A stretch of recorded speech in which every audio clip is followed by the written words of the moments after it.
बहुत ही important question है रे डायग्राम का। इसमें हमें फोकल लेंथ बताना है और हमें ये प्रूव करना है कि जो फोकल लेंथ होता है वो रेडियस ऑफ कर्वेचर का आधा होता है। तो देखिए ये एक कॉनकेव मिरर है, ये 5 नंबर का क्वेश्चन आया है। इसमें ये बताना है कि ये यहाँ से लेकर यहाँ तक जो पोल तक लेंथ होती है उसको कहते हैं फोकल लेंथ, और उसको हम डिनोट करते हैं एफ से।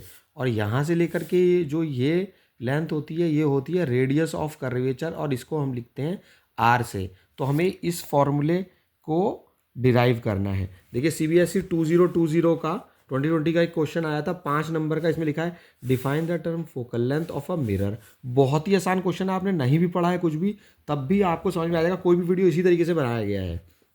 Define the term focal length, इसमें फोकल लेंथ को डिफाइन करना है of a concave mirror with the help of रे डायग्राम।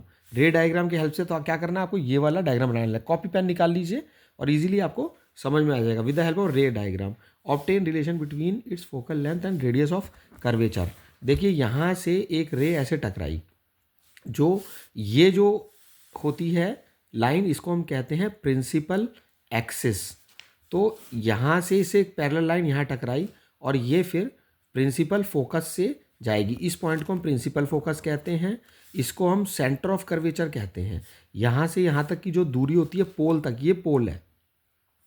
अब देखिए हमने यहाँ से लेकर के एक परपेंडिकुलर डाला और हमने इसको ऐसे लिखा ABC और D। तो यहाँ से लेकर के जो ये यहाँ तक है, तो और इसको हमने यहाँ से यहाँ ज्वाइन करा, तो ये एंगल थीटा है, ये भी एंगल थीटा हो जाएगा। तो ये वाला जो एंगल है इसका दुगना 2 थीटा हो जाएगा। अब यहाँ पर हम tan थीटा की वैल्यू फाइंड करेंगे। कौन से ट्राइंगल के लिए? ABD के लिए। तो देखिए tan थीटा होता है परपेंडिकुलर अपॉन बेस। यहाँ पर परपेंडिकुलर लिखा, यहाँ पर हमने बेस लिखा। परपेंडिकुलर है AD, बेस है BD। इसी तरीके से हमने लिखा tan 2 थीटा, tan 2 थीटा। तो tan 2 थीटा के लिए ACD ट्राइंगल की बात करेंगे हम।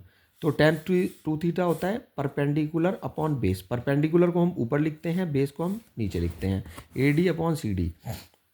देखिए जब थीटा की वैल्यू बहुत कम होती है, theta is very very small, तो आपको ऐसे लिखना है व्हेन थीटा इज स्मॉल। तो tan थीटा जो है वो थीटा के बराबर हो जाता है। अब tan थीटा को थीटा लिखिए और यहाँ पर 2 थीटा की जगह भी tan 2 थीटा की जगह 2 थीटा लिख दीजिए।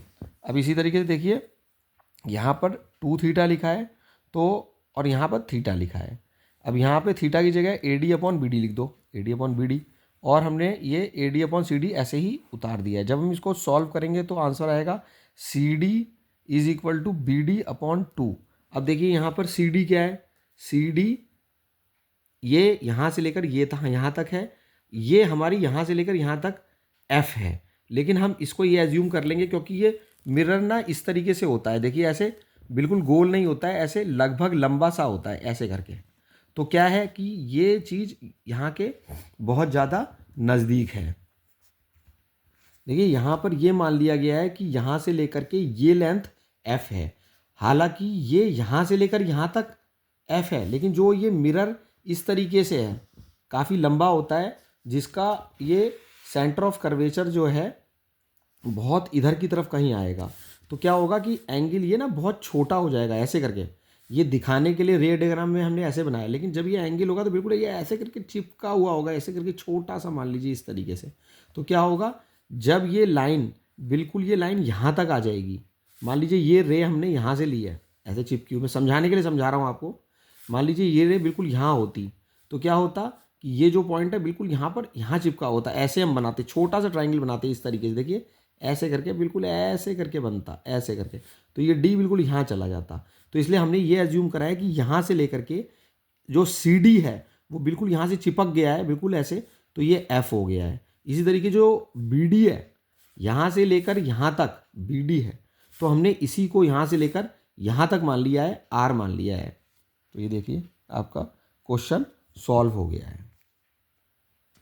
तो इस तरीके से आप देखिए यहाँ पर बड़ा करके बनाया गया है, लेकिन आपको ट्राइंगल इस तरीके से एज्यूम करना है। तो देखिए यहाँ पर थीटा भी बहुत छोटा हो गया है, इसीलिए tan थीटा को हमने थीटा ही लिख दिया है, क्योंकि tan थीटा थीटा के बराबर होता है। और ये हमारा AD है बिल्कुल, ये देखिए यहाँ पे चिपक के आ गया यहाँ पर बिल्कुल। अगर हम छोटा सा ट्राइंगल बनाएंगे, बिल्कुल ऐसे बनाएंगे, जरा सा बनाएंगे, तो ये डी बिल्कुल यहाँ पे परपेंडिकुलर यहाँ पर आ गया है, इसलिए इसको हमने एफ मान लिया है और इसको हमने यहाँ से लेकर यहाँ तक आर मान लिया है।